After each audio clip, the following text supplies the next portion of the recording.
Hello, my bomb blowers and module masters, and today I am here with another Keep Talking and Nobody Explodes modded module tutorial, and today I am here with the module Game of Colors.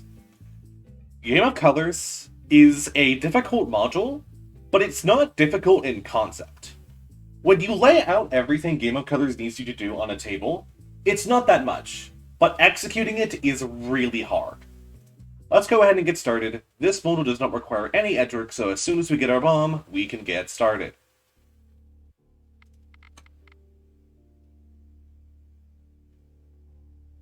So, here's Game of Colors. You've got a 5x5 grid full of probably familiar looking colors. You got the red, green, blue, cyan, magenta, yellow, black, white scheme, as well as a display here that shows whichever color you're currently selected. Whichever color you're currently selected will be placed over any tiles you select. Let me put that back to red because that's actually its starting color. So that's what it does. The display on the right shows which color is selected, and whichever cell you click will turn that cell that color. There is no reset button, and what the module initially spawns with, which was this, is what the diffuser will need to read off to the expert. Do not mess with this until the read has been given. So let's go ahead and get the read down.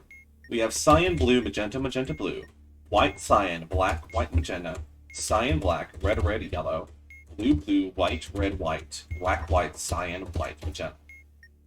So now that we actually have our read, the initial grid, we can do whatever we want with the grid now. But we have to set the grid to its final configuration. And we do that by changing the colors of cells, and then pressing the display over here. Pressing this will submit the configuration of the grid. So, what do we do to actually get the final configuration of the grid? Well, now that I have the initial configuration, we don't actually need the GAM anymore, so I'm just going to drag Notepad up here. So, this Venn diagram may look a little familiar, but it may seem a little bit different. If you're familiar with the red, green, blue color mixing system, this module does not use that. This module uses the cyan, magenta, yellow, black mixing system. It's a subtractive color mixing system.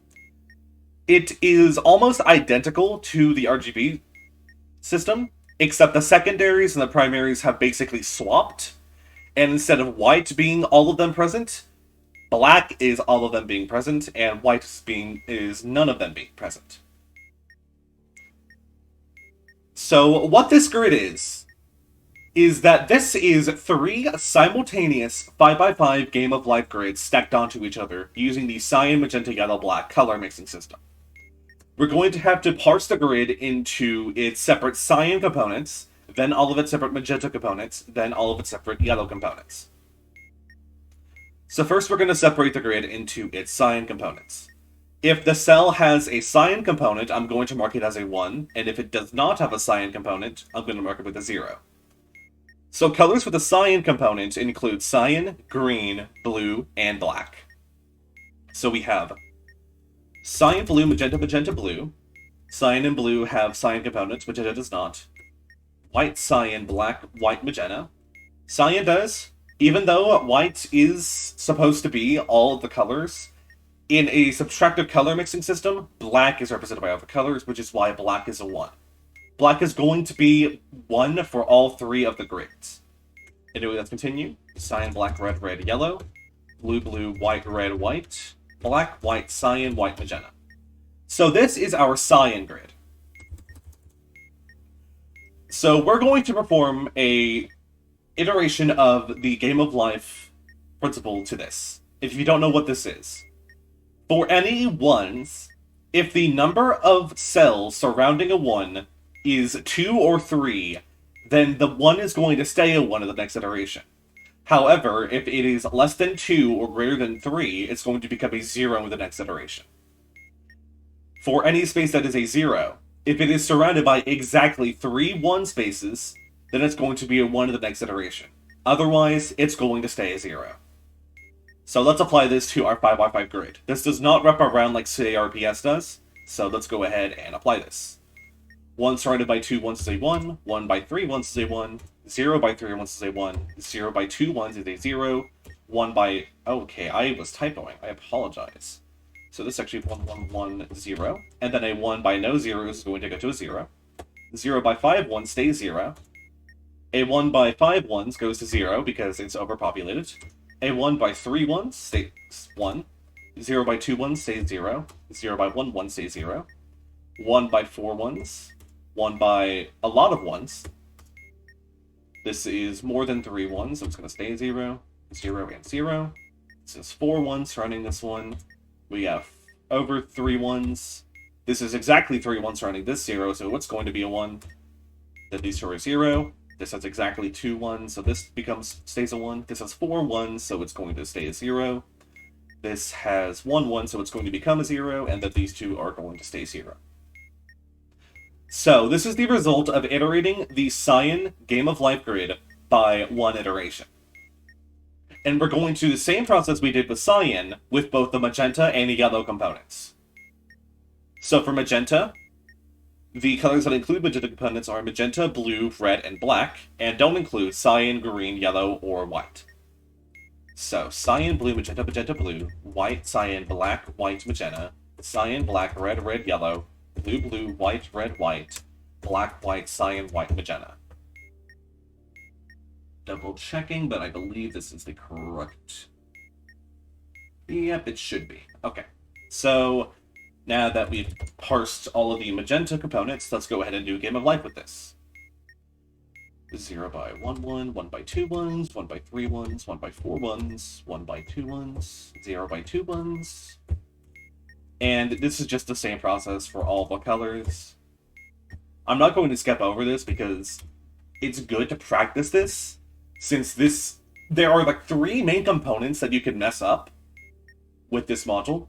It's parsing the colors, because there is a chance that you may have missed a color with a cyan component, or that you accidentally counted a color that having a cyan component when it doesn't actually have one.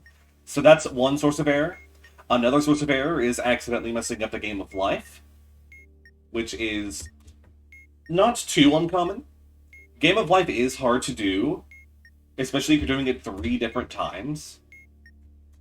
So you really need to be careful when doing this module, because it is very easy to slip up. And who knows, I may have messed up this, and you might not even be seeing this video, because if I strike, I'm going to stop recording. So we have iterated the magenta grid 1 generation forward in Game of Life.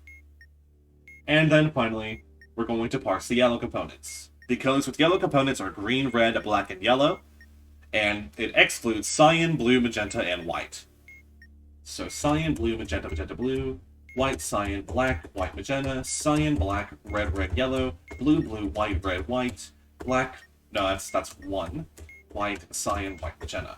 That's not a lot of ones at all. But everything else seems to be part of different components, so this should be correct. Now we're going to iterate it again! Aren't you having fun yet? I sure am.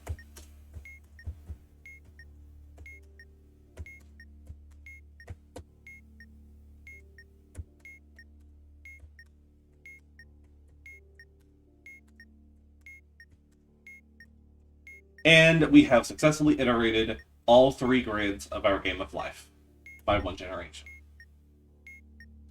So now, we're going to have to submit these 3 grids overlaid to each other. So let me go ahead and remove all spaces and replace them with nothing. Let me remove the spacing between the lines. I can't do that because Notepad++ is an excellent software. I probably can if I knew Notepad++ better, but I don't, so... I have concatenated all of the 5x5 grids into 3 strings of binary.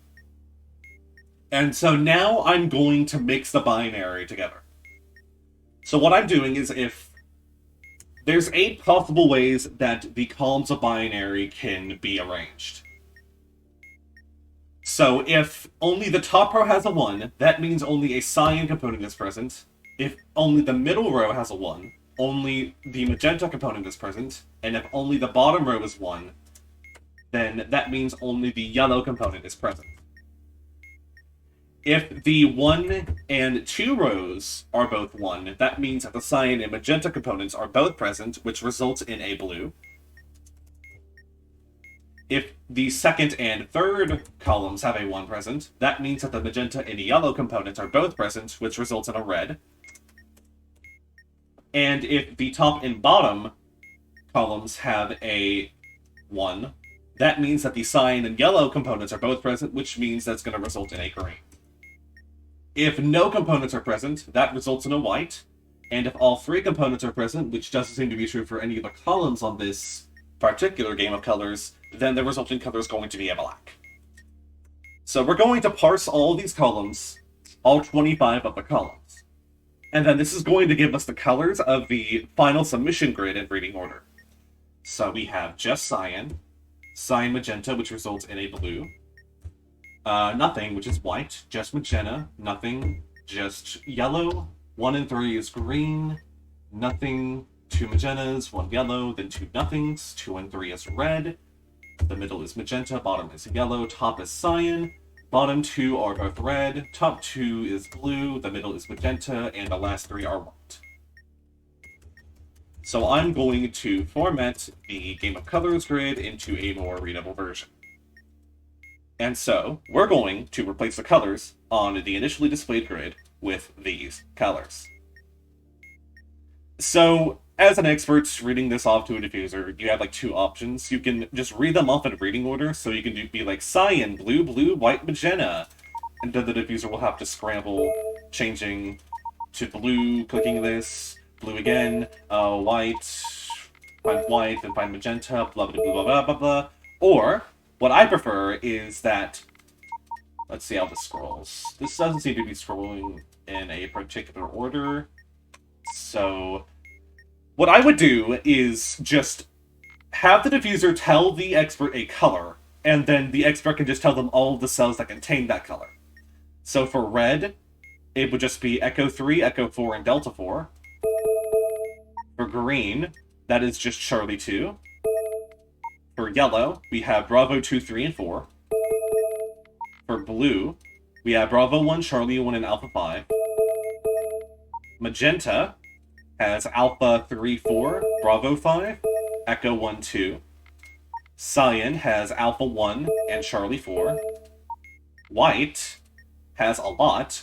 Charlie 1, no, that's Delta 1, 2, 3, 5, Echo 5, Charlie 3, 5, Alpha 2. There's no blacks present, and we're back to red, meaning this should be our final submission grid. Let's double check it though. Cyan, blue, blue, white, magenta, white, yellow, green, white, magenta, magenta, yellow, white, white, red, magenta, yellow, cyan, red, red, blue, magenta, white, white, white. So this is the submission grid that I believe is correct. Let's go ahead and press this display to submit it. And it was correct. Now, if it was incorrect, then the screen would have flashed with a red X, played a siren, and then the module would have given you a strike, resetting the board back to its original configuration. So if you messed up the board from its initial configuration and you don't remember what was initially there, you can take a strike to reset the module. So that's all there is to Game of Colors. Like I said, the module's not difficult in concept, but it is very easy to just mess up. I was saying that there were 3 components that are easy to mess up, and this is the 3rd one, just parsing the different color components into this final submission grid. This is how I do the module, and I will say that even though I don't use it, there is an interactive manual for this module. If it would come up, here it is. So you've got your cyan yellow mixture, and then you have this. So for this top grid, you can just put all the colors that were present. You can also just type them in with the first color, except with black being K, because, yeah. So we're just going to fill in an example grid. And then, you can save this as your read. You can parse the cyan components. So these are cyan, all the greens are cyan, all the blacks are cyan, and so on. You can save it, and then perform Game of Life on it. You can even right-click like you can in the Game of Life Interactive, and so on. And then you can parse them back into the solution state like you would in using the notepad method. I'm not used to this, but if you feel like this is better for you, then feel free to use it. You've got controls here if you can't remember them. So that's going to be it for the tutorial. Hope you enjoyed, hope you learned how to do the module, and as always, have a nice day.